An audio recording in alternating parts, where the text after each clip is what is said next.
Welcome to Resume the Podcast. I'm your host, Courtney Page, and I'm here to spread the message that you can, in fact, be happy in your career. I'm a former executive recruiter turned career coach, and I am obsessed with learning about why people have chosen their career, what led them to that decision, and how they achieved happiness in the process. So, come join the ongoing conversation that exposes you to career paths of all origins with one thing in common: happiness. So, press play and let's resume the conversation with this week's episode.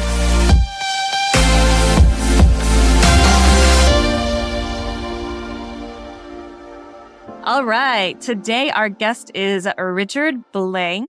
Richard's journey in the call center space is filled with 1,000 twists and turns. When he was 27 years old, he relocated to Costa Rica, and he trained over 5,000 employees for one of the larger call centers in San Jose. So with a mix of motivational speaking style, which you'll definitely get from this podcast, believe me, backed by tactful and appropriate rhetoric, Richard has shared his knowledge and trained over 10,000 bilingual telemarketers. He is the Chief Executive Officer for Costa Rica's call center since 2008, and he's really been an entrepreneur for, I think, like over 2 decades or so. Is that right? That is correct. Thank you for being here. Yeah.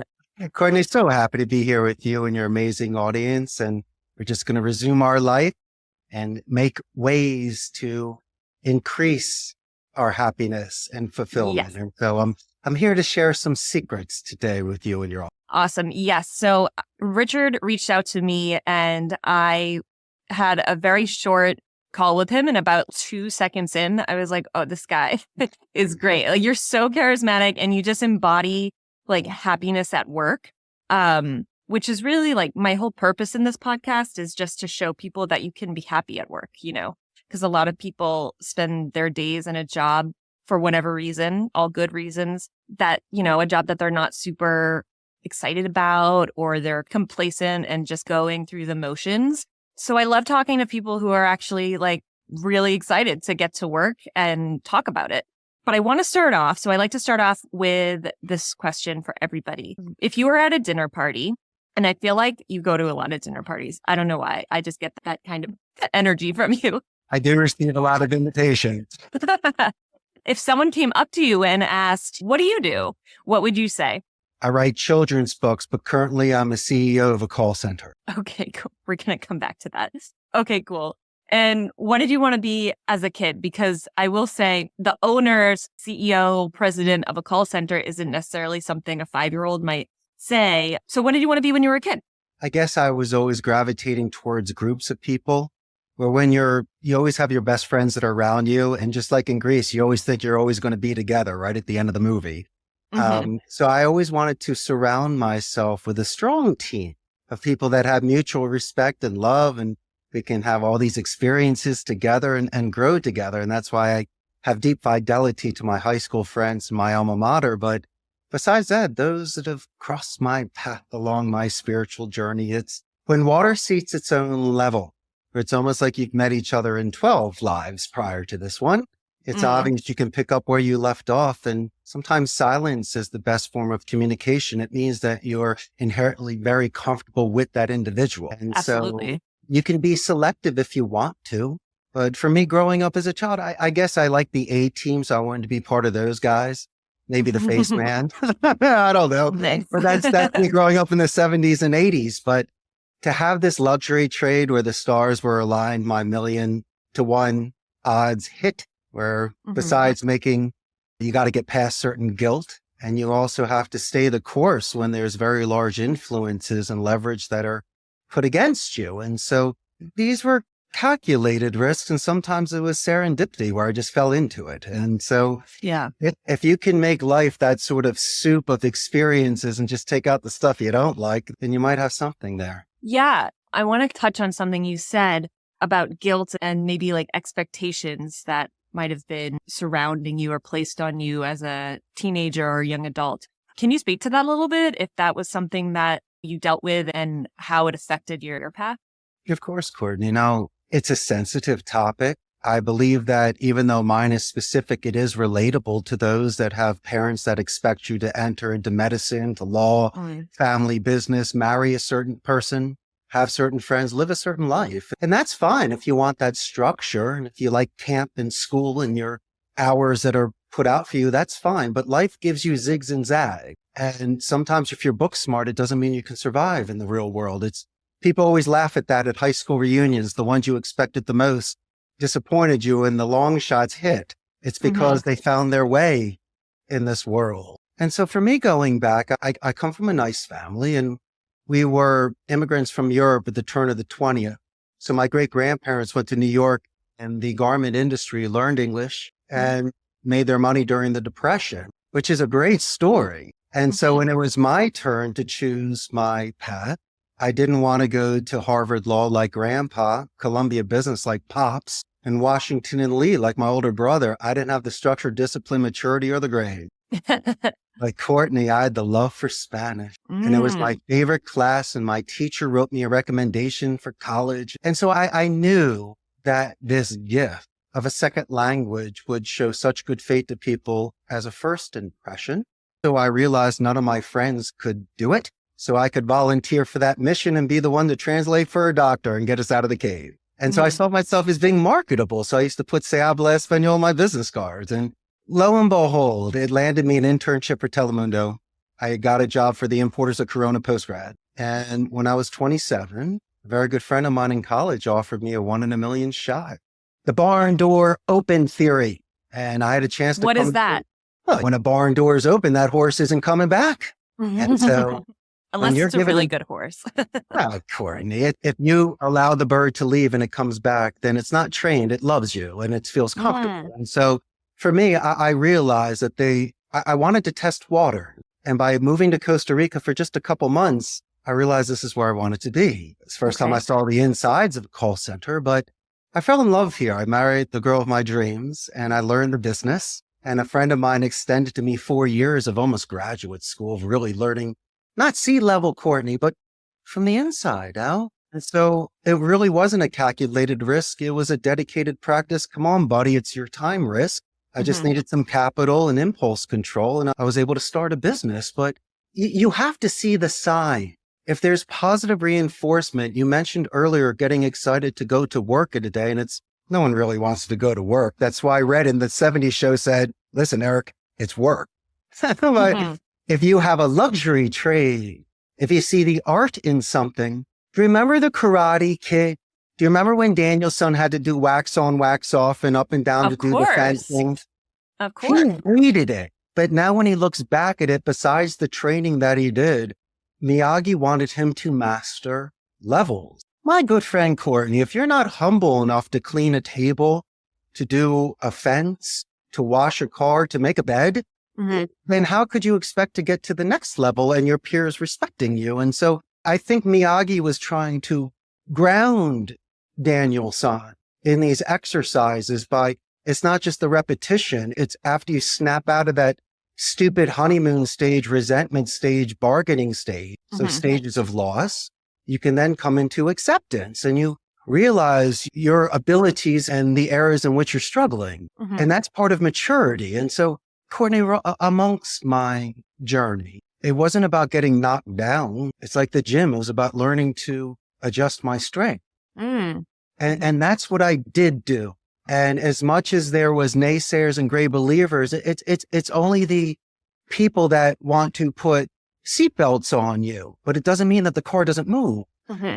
And so I always had to do this sort of reinforcement by proving my point, not just on the motivation and the passion. I'm proving to you that my language skills were getting better. I'm getting hired at certain areas. Just because you don't have the experience in it doesn't mean that I can't do this. And why would you ever take a spark out of someone that has passion for something? I think it's one of the most beautiful things that people can find out about themselves. And so I guess to answer your question in a supreme pizza sort of way, I had to make a lot of selfish decisions, my friend, in order to stay my course and know that my balance and my heart was doing the correct thing. Yeah. I think something that is really poignant about that is just that you followed what excited you. And it was really, that was the direction. And it was that simple, really, for to know what the next step was. So one thing that I want to go back to was Spanish. And what was so exciting about Spanish? What drew you to the language of all the languages? What grabbed you? Well, here's the thing. When I was growing up, we took vacations to Mexico. So besides enjoying myself in the sun, I came back with vocabulary. And It wasn't a parlor trick. Anytime I met somebody that was bilingual and I used my limited grammar and vocabulary, they were so excited. And so I saw this was neat and it was cool. 3 languages were offered at Abington High School with Spanish, German, and French. I took Spanish because of the Puerto Rican and Cuban population. I was in Philadelphia. Plus all the world was stage. I had a chance to be able to use this outside of the office. But here's the thing. A lot of words, since I studied Latin, you could almost dissect the word. And also the word hotel is the same as Spanish. So I started out with one word. Here we go. It's almost like the Brady Bunch when they put the nickel in the piggy bank. And so you got to start saving somewhere. So I started with the easy words and I realized I could do this. I just needed the bridge of grammar. And so it's really about sitting down and studying intermediate grammar for 6 months. And then the rest is vocab. But then I chose intercambios to sit and speak with people over coffee, which was cool, very Renaissance of me. But then I loved movies. So I would watch movies in Spanish with Spanish subtitles. Why? Because I needed the phonetic ear. There's a ton of cars and music and screaming and dogs. I'm not going to get this. And I can't read lips. So I almost have to give myself the practice of 50% Spanish when I'm at a party. Can I dissect the phonetics behind? It enabled me to see the culture, the art, the genre, the expression. And so when I was entering into this adventure of mine in Central America, I had such momentum. I was almost starting on third base. I knew I'm a guest in their country. I understand their culture. I'm open-minded. And that just makes for an incredible experience. Yeah. And what was it about Costa Rica specifically? Yeah, I know that you were given this opportunity to do a project and to work there for a bit, but you ended up getting married to, your wife is Rican and staying and creating a life in Rica. What was it about the culture of Rica that you there? Well, I'm going to share a secret with you because I know my parents are watching, but I don't care. I'm going to tell you a secret. Anyway. In my late 20s, I wanted to shed some skins. No, it's true. I wanted my adventure because sometimes you can get locked into a career or routine and you wonder where's the adventure of life when we were reading about these stories as a child. And so I guess I was doing the best I could to leave a castle and slay a dragon. I found a princess and became a princess. So I just didn't want this whirlwind of experience and stimulation to end. Now, there's luxuries in the United States and there's adjustments I had to make here, but that's all part of the plan. If you have depth and you have essence, you can adjust anywhere, Courtney. And so I didn't want to have the certain leverage and advantages back home. I wanted to see if I started out on a level playing field, could I make something? But don't kid yourself. I needed IT support to build this company. I needed supervisors, HR, lawyers, and accountants. It's more like I'm the trunk of the Richard tree. And then you have branches and roots. And by delegating and bringing people up and finding the right people to walk with me to create that sort of synergy, then you can create a certain environment that's unique from the rest, where I can shatter misconception. Yeah. And you were hitting on something really interesting that I know there are a lot of entrepreneurs who start out by themselves, and that makes sense. And then as their business grows a little bit, it can be difficult to know when to spend money and where.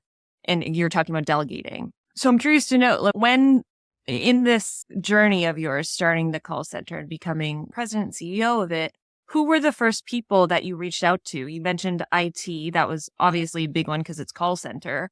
But after that, where were you in need of help the most and noticeably weak in your own, in the framework of the business? Well, it's actually quite simple. Well, naturally, I needed the specialist like the IT attorney. But internally, I almost saw it, Courtney, like a squire or a page to a knight.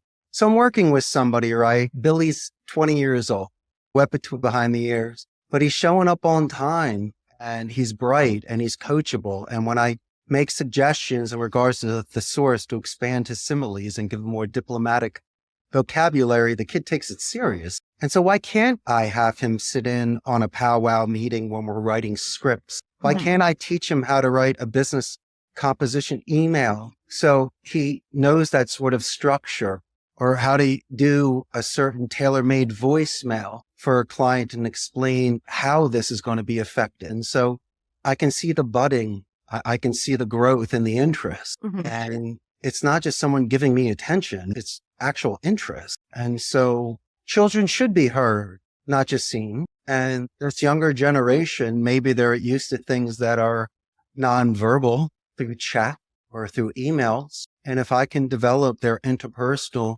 face-to-face skills by asking me questions in a certain way and taking copious notes, doing follow-up questions, maybe they become more self-confident. And so I'm not going to change the wheel.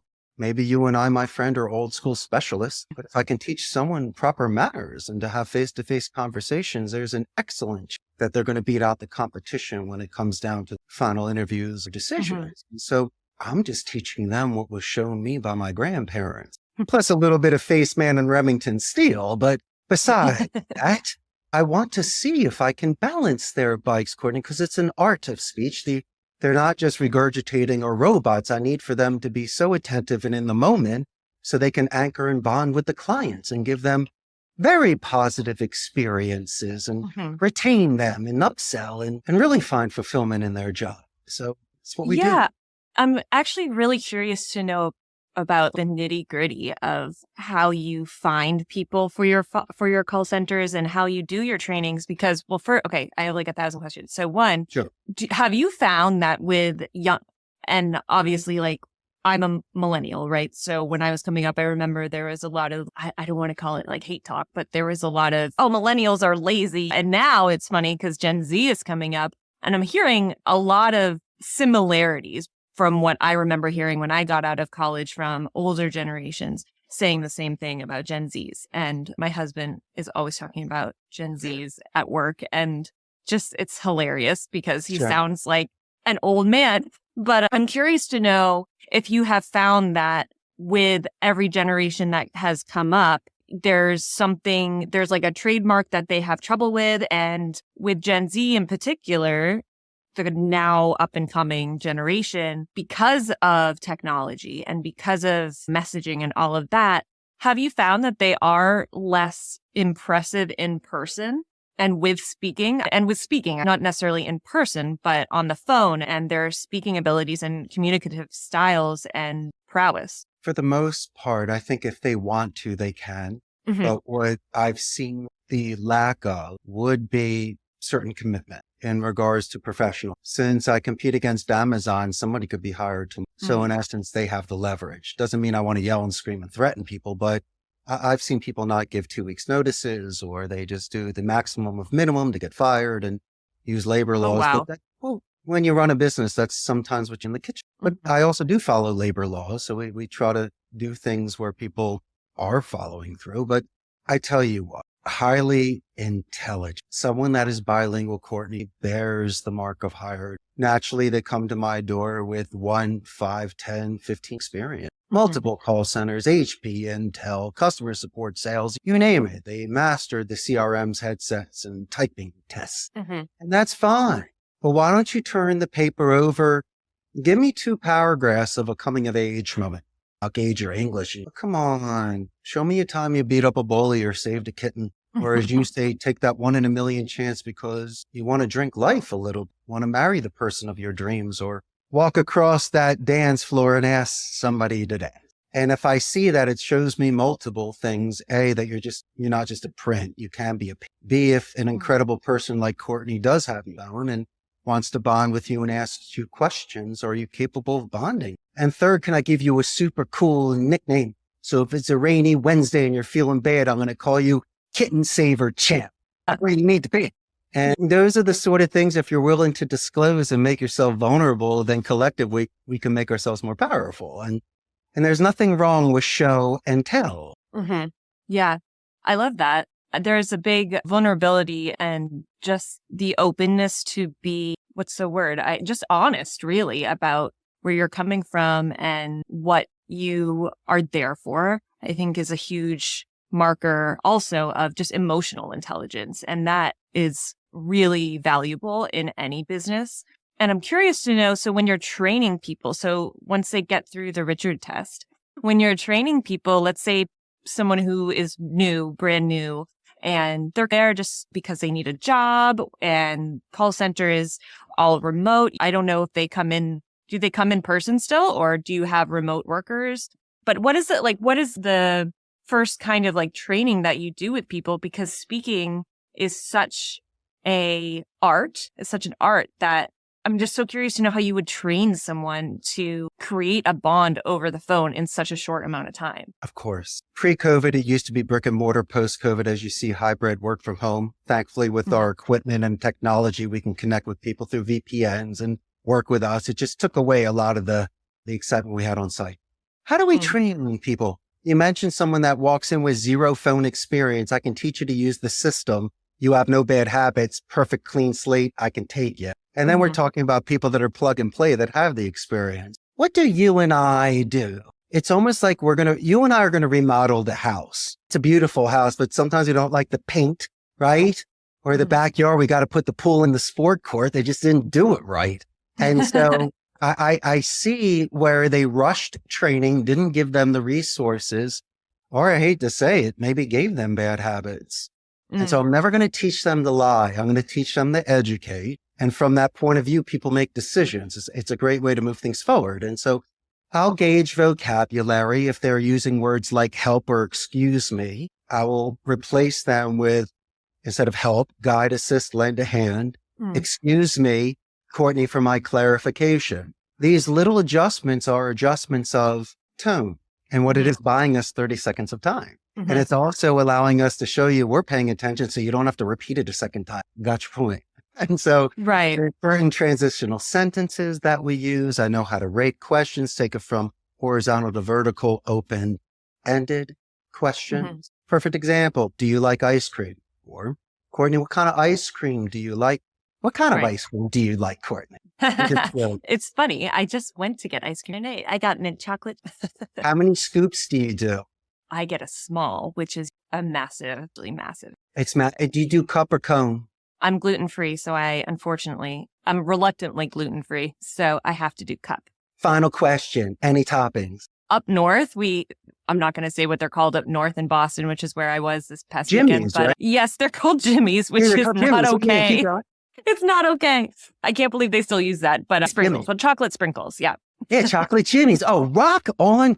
See, we just bonded and anchored. So imagine if I'm like, do you like toppings? Yes. Do you like? Right. Yeah. You gave me the double. You gave me the ones. So I love open-ended questions. It's funny because I did call Jimmy's, and chocolate Jimmy's are my favorite too. And so as much, but that's cool.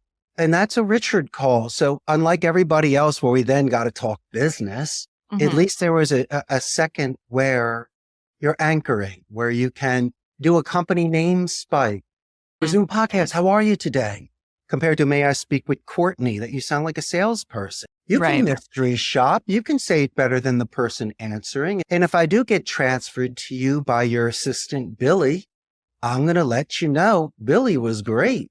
And I'm going to do it verbally and in writing. So when I call your company back and your assistant answers, they're going to thank me, give me more company culture and add to my momentum. And so is it manipulation? No, it's just being courteous. Yeah. And really doing the due diligence of your podcast, of your company, of who you are. So in case I have to leave a voicemail, in case I'm doing an email, or in case I get so excited to get you on the phone, I cannot wait to discuss what you have done. Now, does that separate me from others? All day. Will someone beat me on price and contractual terms? Yes, of course. But guess what? At least Courtney and I are going 15 rounds and we're going the distance. At least we went A to Z and 1 to 3. And then at the end of our journey, they make a decision. But my friend, instead of making 100 calls a day, you and I would probably be at 44. Why? Because our talk time is all over the place. We're just talking to people, getting referrals. And so our metrics would be everywhere. It wouldn't be the average because we're artists. And it's more enjoyable for the people making the call. You're not like you said earlier, you're just not a robot. You're making connection, like actual connection, which is the one huge complaint people have when they are connected to a call center, right? That it's someone who doesn't listen, active listening, and it's someone who has no idea what they're doing. And it's basically, you might as well be talking to an automated service. And it's so much better, just from my own experience. It's so much better when you're talking to someone and you're like, you get off the phone and you're like, oh, that was nice, really nice. So I want to ask you really quickly about the bilingual aspect of it. So it's a bilingual call center. What Correct. does that mean? Does that mean that they will immediately grasp whether or not a person speaks English or Spanish, or they give the option? Good question. In order for me to hire them, they need an 85% proficiency. And it's Okay. all from accent. I'd rather have a stronger accent with perfect grammar and vocabulary, right? And so Yes. I have to make sure they can be understood and understand people. But it's really a grasp of vocabulary. Sometimes we need people to have to give us a certain log, Mhm. what to do. Role playing is essential in case there are certain areas of the United States that we're connecting. But learning a second language is 10 times harder than anything I'll put them on. And they consider Costa Rican to have the most neutral of English accents. Oh, really? They claim that. It's almost like someone from Iowa. They have no accent, like my old roommate from college. Mhm. But I tell you what, you were mentioning earlier, and I'm going to share a secret with you. I love sharing secrets with you and your I audience. know, you're full of them. The romantic death. It's like the full card. If you've ever had your tarot cards read, it's someone that's sniffing a rose with the sun on their back, about to walk off a cliff. If you can make 30 seconds an incredible company name spike, name drop, proper introduction, a little bit of excitement, and they hang up on you. And if you can do that 100 times a day, you're jumping cloud. It's not the deep breath sigh. It's not the, my God, I need a smoke. These are romantic deaths. You might need to snap Kathy out of something because she just got off a black and blue phone call. Or as you mentioned, people don't have passion on the call. They're just grinding it out. And so that's why the first impression that I make, Courtney, every time is the company name spike. I will literally say the name of your company better than you do and ask how the company is doing. You don't know who I am. I still have this anonymity, and you better get your ship shape, because if this is your first impression of a company, they should be smiling. And so I almost need to remind them to straighten their tie. And so at least what it does is it buys me 10 seconds to snap them out of it, for them to ask me my name. And then I use a buffer boomerang technique. Yeah, what is that? I buffer negative tones. What is your name? And I'll go, Courtney. So I will buffer it and name drop you. Let you know that's an excellent question. My name is Richard Blank. You buffer with the name drop. It's a great question. Glad you brought it up. Repeat the question for active listening and throw that boomerang back with happy smiles and sunshine, puppies and roses. Because once again, why are you bitter? And so Right. Yeah. these are wiping your feet, asking permission, manners, my friend. Yeah. And so I'm constantly readjusting tones and paces and politeness. And sometimes it's no matter what you do, they're going to say, we're good, thanks. Nice word, good, thanks. We all read Machiavelli's The Prince. A king that never listens to anyone doesn't last very long. King listens to everyone, can pick and choose. Good quote. And so for people, and I'm not saying you and I are selling vacuum cleaners, no offense, but I'm just saying the fact of the matter is if you're not willing to at least listen to a knight that comes to your gate, then don't be surprised if you don't make other alliances. And so I've had people say, well, Richard, you're the best salesman I've ever heard. Thanks, Courtney. Well, I'm really not a salesman because I don't want to force your hand, but the fact that I lasted 10 minutes, answered all your questions, and you seem to like me, obviously I've broken that misconception of what a boiler room and Hollywood has told you about telemarketer. And so I'm glad they glamorized it, because it is a beautiful art of speech, but just like fire, you can use it for warmth, light, and health, but you can also use it to burn people. Oh, and you yeah. have to be very careful when you have these sort of skills, these linguistic skills, because I think the worst thing to do is to face somebody in public. That's a terrible thing to do. You should always praise in public, and you should critique in private. And so these are the soft skills that I've learned being a CEO to do this for preventative measures. So people don't quit. I can save somebody on a day when something outside the office might be affecting their. Sure. Yeah. And so many things. One, I was just talking to somebody the other day, someone I grew up with, and they were telling me about their current job situation. They're just not a fan of their boss, right? And it's a great, amazing compensation. Everything you could want on paper, but not a great boss. And it's a make or break. And that conversation that you're speaking of, when somebody is having something going on, maybe it's personal, whatever, having a great boss that is able to tune into that and treat you like a human and just connect. It's so underrated. And I think a lot of what you're talking about today is just ego and leaving the ego at the door, really. And even just from the beginning of our conversation, when you're talking about basically rolling up your sleeves and getting your hands dirty in order to get to where you are today is huge. Nobody's going to roll out of bed and be a CEO. There are things that you can't skip the steps, right?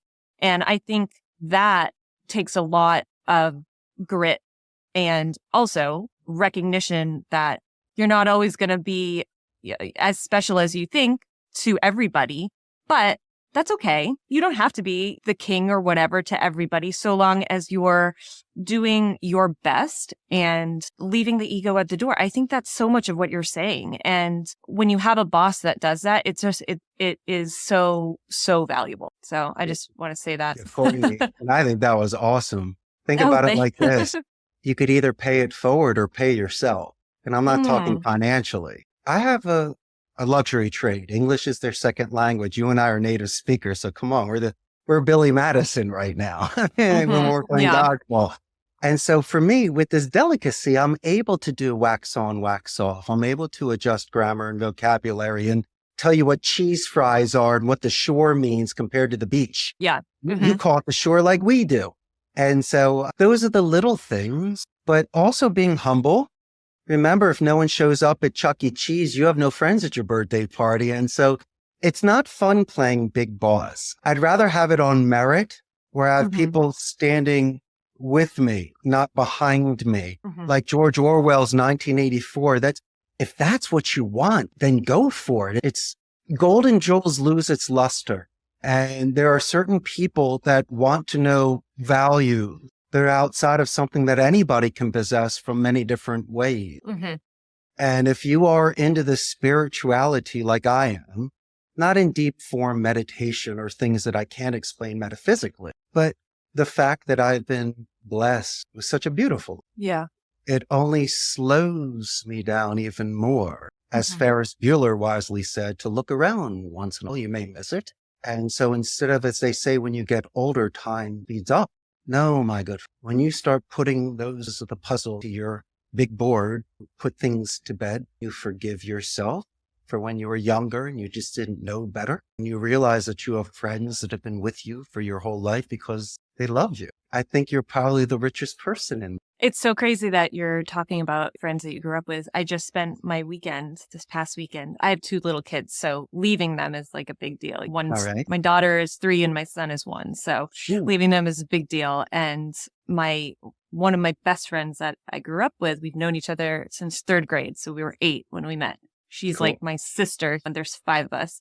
And you got to give her a shout out. What is your best friend's name? Tracy McLaughlin, but really she's married now. So Tracy Hasgard, and she's expecting her first baby. And I was like, and and her mom, who was my second mom, I lived at her house. She passed away last year, and it was really upsetting and sad. But it was Tracy's baby shower this weekend. And I was like, there is no way in hell I can miss that. Like that, it's family. At that point, when you've grown up together and you have that many decades behind you, I think it speaks volumes about yourself and the ability to keep relationships and how you value relationships. So I think it's something, another really good friend of mine who I've been friends with, Aixa, for over a decade. I've talked about this before, where it's a marker when you hear about someone who doesn't really have that many friends from long ago and they're all kind of new friends. It's a bit of a red flag sometimes. Maybe not. Maybe there are some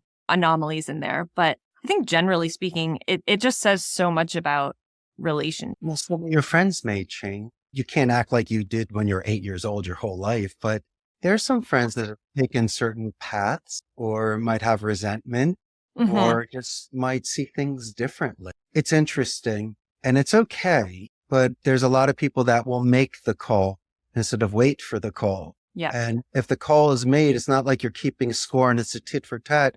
That's some people just, it might not be their way, but you could still pick up where you left off. You're that person. You're the ones that were making things happen. And so friendships take work. You have to remember things about them. You don't have to do birthdays and anniversaries, but just remember them. Yeah. And that's more than enough.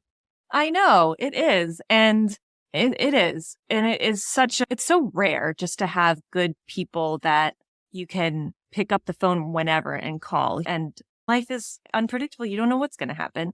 Which brings me to something that you've mentioned a couple of times now is your spirituality, which I want, if it's okay, I want to ask you about this because one question that I wanted to ask you when I was prepping for this was just about mindset and the mindset of an entrepreneur, of a CEO, how all of that combines and how one affects the other.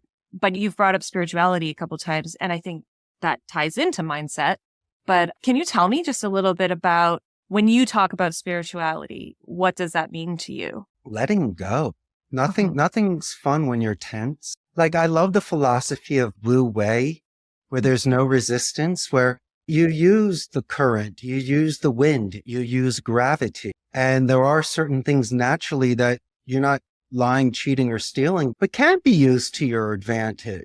I'm allowed to use the sun to make me warm and to swim to cool me off. And these are things that are natural. And so I believe in sixth sense and I believe in lucid dreaming and I believe in signs, especially numbers. Okay. And I'm not saying I believe in the matrix, but it'd be very difficult for someone to explain this beautiful, crazy world that we, and how prior to my birth, what's going on. And so as I see this as a beautiful dance and as a gift, spirituality as well, I have to keep my circle secure.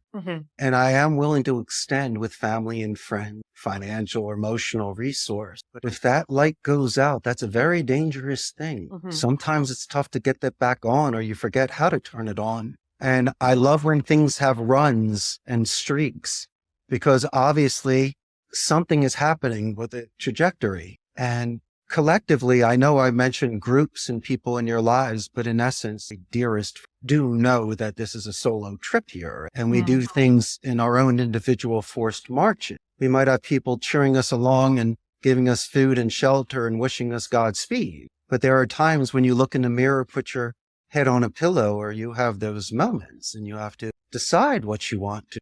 And so for me, a lot of this is just base and core. I like routine. So physiologically, if I can get up early and be well rested and work out, eat well, and do these sort of things where at least I'm loving myself and giving myself that sort of growth, Respect. and respect, then maybe my temple, if I'm feeling bad that day, but I'm fighting to feel good with every way that I can to get that fire going, maybe through another dimension, another angle, another something, it will happen again. And every time I feel sad, it's a third person. It's an outside influence. It's never internal. I'm never angry at myself. I may be disappointed, but usually the times that are the hardest is from an outside influence. It's a rain on my parade. It's a cloud on my sunny day. And so I realize there are things, Courtney, that are way outside of my control. And so dance in the rain, Lieutenant Dan Forrest Gump it on the ship. Put your arms out, take it, embrace it. Eminem 8 Mile it. Own it. Yeah. Because if you do, then there's nothing else against it. You're not afraid of the dark anymore. There's no boogeyman. There's nothing better than confronting the greatest fear. And these aren't physical fears. The worst fear is the mental fear. And what? So people are going to laugh at you in class, or you walk the hallways in your underwear, or you're going to get fired, or really? What's the worst that can happen? Yeah, really. I'd love for that to happen to me. And then I could call Courtney and tell her a great story. But learn to laugh at yourself, learn to compliment others, learn to smile, learn to look at people's names at Subway and say, hey, Maria, how you doing today? And don't be surprised if you don't get extra pickles. And Yeah. I've learned to live life that way. You said I have great energy, and I thank you, my friend. It's because I love life, and I love sharing the fact with people that you could have it too, if that's what you want. But you sometimes have to break through. Yeah. It's not easy for everyone. Said, oh my gosh, that's such a mic drop moment. Okay, so, oh my God, where do I even go from there? Well, I want to, first of all, ask what's next for Blink and your call center and just your life. What's going on? What's next? Well, the call center is changing. Okay. Since I don't need to look for additional space, I can do more work from home and keep a core group here. And it's still fun for me. It hasn't lost its excitement, but it has changed. But I do want to write children's books. I want to do Airbnb all throughout the world so I can live in a small town and buy from local supermarkets and cook food. I'm athletic, so, I'm going to be playing some golf, tennis, and working out, and I love playing with clay, and I'm going to be taking painting classes, and I'm just going to feel like I want camp again, right? I want to be 1985 again. I might as well give me football. I just picked my daughter up from summer camp, and this is what it sounded like. All day, right? I'm going to send you letters with puffy stickers. That's what I want to do, Courtney. You should. Oh my gosh, please do. You mentioned tennis. So I'm athletic too. I'm a yoga teacher and I run and and it's funny. So I had heard from, I think I was listening to the Jay Shetty podcast, and he had Tom Holland on, the guy that plays Spider-Man. Great actor, sounds like even better guy. And he ended up talking about this tennis documentary series on Netflix. And I was like, oh, I love a good sports documentary. Oh my God, I love them. So I told my husband, Paul, I was like, I don't know, I want to watch this. I've heard racket sports are amazing for your brain and for aging and all of that. So, and that's the extent of what I know about that. But anyway, so we watch it. Definitely you have to watch it. Pickleball, because a lot of people. I know everybody's talking about pickleball. It's huge. Yeah. Everyone's talking about pickleball, but this is about tennis, and you have to watch it. If you're like even remotely into tennis, which I wasn't, I knew nothing about tennis except blocked memories from gym class where I was actually horrible at it. But it's called Breakpoint, and it's on Netflix, and you've got to watch it. It goes through, it is so good. It's just so good. So I don't know, maybe that'll help motivate your tennis game a little bit. I love John McEnroe. Do you remember him back in the day? I do, not because of tennis, because that was maybe a little bit before me, but he was a guest star on 30 Rock, the show 30 Rock, which was it still is one of my favorite shows ever. And he does this amazing, he's not recurring, but he's randomly in it. And it's so funny because I remember I was like, that guy is hilarious. What is he? I was like, I feel like he's a tennis player. And I remember looking him up, and he's a big deal tennis player. And he's mentioned in this documentary briefly. Prime in his time, but he used to curse and throw his racket. But here's the skinny Denny, could also back it up. That was the best part about it. Yeah. Oh, man. But this document, it's so cool. They follow them throughout all the Grand Slams and Nadal and all of the mindset. It's so good. Just watch it. Okay, Richard, thank you so much. 2 more questions. I usually do 5, but I don't want to keep you too long. Okay, you asked me what my favorite ice cream is. What is your favorite ice cream? I love chocolate. Okay. And I love, as they say, chocolate jimmies on top, but I'll take it in a waffle cone. Ooh, and it's got to have a lot of whipped cream on top as well. I'll do whipped cream on the bottom, the first scoop, whipped cream in the middle, then the second scoop, whipped cream on top, and then the Jimmy. The Jimmy. It's a very... Jimmy's is so politically incorrect, and they should be... I'm just making a statement. I don't stand behind the Jimmy name anymore. I now that I know what it's from, Jim Crow laws. Did you know that? I had absolutely no idea. I didn't either. And then why can they say Rainbow Jimmy? I guess, I don't know. That's pride. That's embracing it. I do apologize if I had offended somebody. No. I'm just saying because I didn't either until recently because I'm from Boston and that's what we called it. And when I moved, I think down here, I live in Florida. I went to school in Pennsylvania and I moved to New York and then Florida. And it wasn't until then that someone was like, Jimmy's? And I was like, yeah. And we looked it up. I was like, yeah, see, they're called Jimmy's. And we went on this like rabbit hole about them. And I was like, that is the weirdest connection ever.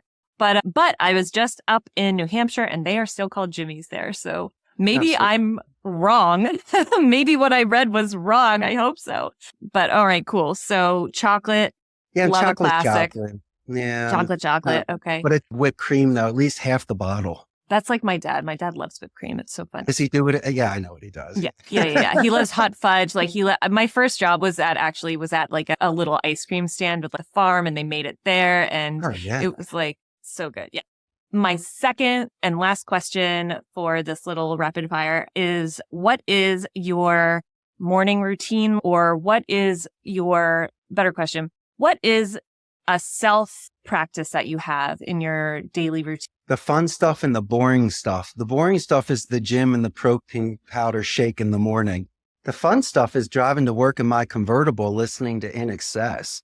I got to do that every day. Nice. Yeah. I love it. That has to be done, or it's going to be a terrible day.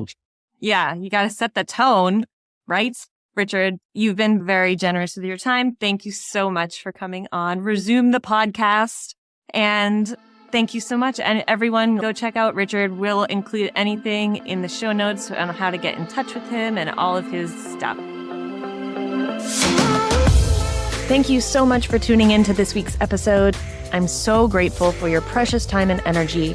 And if anything resonated with you, please feel free to share with a friend and subscribe. If you're interested in career coaching, I would love to hear from you. Email me at Courtney@resume-careers.com and follow me on Instagram at Courtney Austin Page. Thank you so much and see you next week.